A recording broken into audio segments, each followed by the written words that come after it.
Assalamualaikum warahmatullahi wabarakatuh. Perkenalkan, saya Marius Bastian Diputra dengan NPM 24046010001 dari Program Studi Linguistik Indonesia dari kelas Bela Negara G161. Pada kesempatan kali ini saya akan menjelaskan terkait artikel ilmiah yang telah saya buat sebagai pemenuhan EAS Bela Negara. Pada kesempatan kali ini saya mengangkat artikel ilmiah yang berjudul Implementasi Nilai-Nilai Bela Negara melalui Bahasa dan Komunikasi Lintas Budaya dalam Perspektif Linguistik Indonesia. Sebagai pengawal, tentunya kita perlu mengetahui bahwasanya bela negara itu tidak hanya berkaitan dengan senjata ataupun pertahanan fisik belaka. Di era masyarakat yang sangat majemuk kali ini, bela negara juga dapat diwujudkan melalui bahasa dan juga komunikasi. Video ini akan membahas bagaimana nilai-nilai bela negara diimplementasikan melalui bahasa dan komunikasi lintas budaya. Nah, sebelumnya kita perlu tahu dulu nih bagaimana konsep bela negara. Jadi, bela negara adalah hak dan juga kewajiban setiap warga negara sebagai yang diatur dalam Undang-Undang Nomor 3 Tahun 2022. Bela negara sendiri mencakup 5 dasar utama. Yang pertama adalah cinta tanah air, yang kedua adalah kesadaran berbangsa dan juga bernegara, yang ketiga adalah rela berkorban, yang keempat adalah keyakinan terhadap Pancasila, dan yang kelima adalah kemampuan awal bela negara.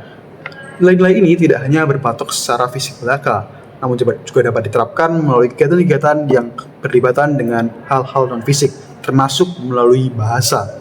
Nah, lalu bagaimana sih peran bahasa dan juga komunikasi lintas budaya di era sekarang? Nah, teman-teman, bahasa dan budaya bukan sekedar alat komunikasi, tapi pembentuk identitas dan juga relasi sosial yang ada. Dalam masyarakat Indonesia yang sangat multikultural saat ini, komunikasi lintas budaya sangatlah penting untuk diterapkan.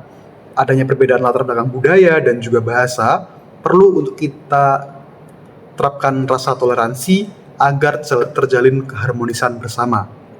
Oleh karena itu, bahasa memiliki posisi yang strategis dalam menjaga persatuan dan juga kesatuan nasional. Lalu bagaimana sih implementasi 5 nilai bela negara yang kita perlu terapkan? Yang pertama adalah cinta tanah air.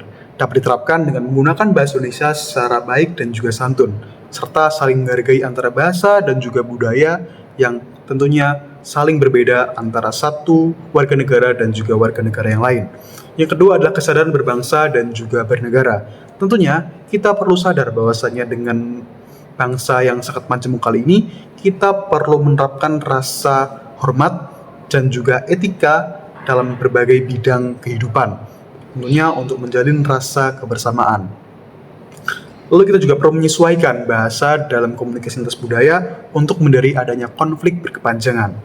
Yang ketiga adalah keyakinan terhadap Pancasila. Dengan menggunakan bahasa Indonesia yang baik dan juga tidak menjatuhkan hal atau suku lain, tentunya juga dapat menciptakan rasa keharmonisan serta dapat menjunjung nilai persatuan dan juga toleransi terhadap sesama manusia.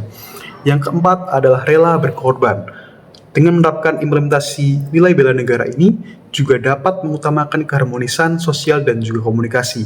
Kita mau saling mengalah demi kenyamanan komunikasi bersama dengan mengedepankan penggunaan bahasa Indonesia ketika kita bersama dengan warga yang saling berbeda budaya maupun bahasa dengan kita.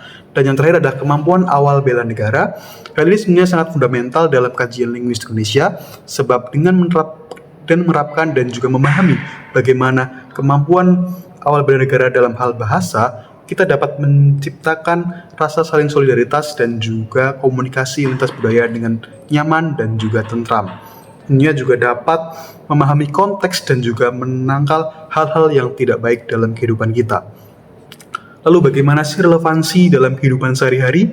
Nah, tentunya dengan kita menerapkan rasa nilai-nilai bela negara dalam komunikasi lintas budaya pasti akan menjadi jembatan untuk membuka relasi sosial yang ada, yang dimana tentunya kita menggunakan bahasa dalam media-media yang berbagai macam, mulai dari media sosial, media digital, ataupun jika kita berkaca pada kegiatan kita sehari-hari, kita dapat menerapkannya di kampus, di ruang publik, dan lain sebagainya. Dengan cara kita menerapkan nilai bahasa dan komunikasi lintas budaya, kita akan menjaga persatuan dan kesatuan bersama. Tentunya Dengan kita mengedepankan hal ini, akan tercipta rasa kepercayaan dan juga kebersatuan dalam negeri kita tercinta. Dengan bahasa yang baik dan juga bertanggung jawab, kita turut berkontribusi dalam memperkuat persatuan dan ketahanan bangsa Indonesia. Saya kira cukup sekian video yang dapat saya sampaikan. Kurang lebihnya saya mohon maaf. Semoga apa yang saya sampaikan ini dapat bermanfaat bagi kita semua. Saya akhiri, wassalamualaikum warahmatullahi wabarakatuh.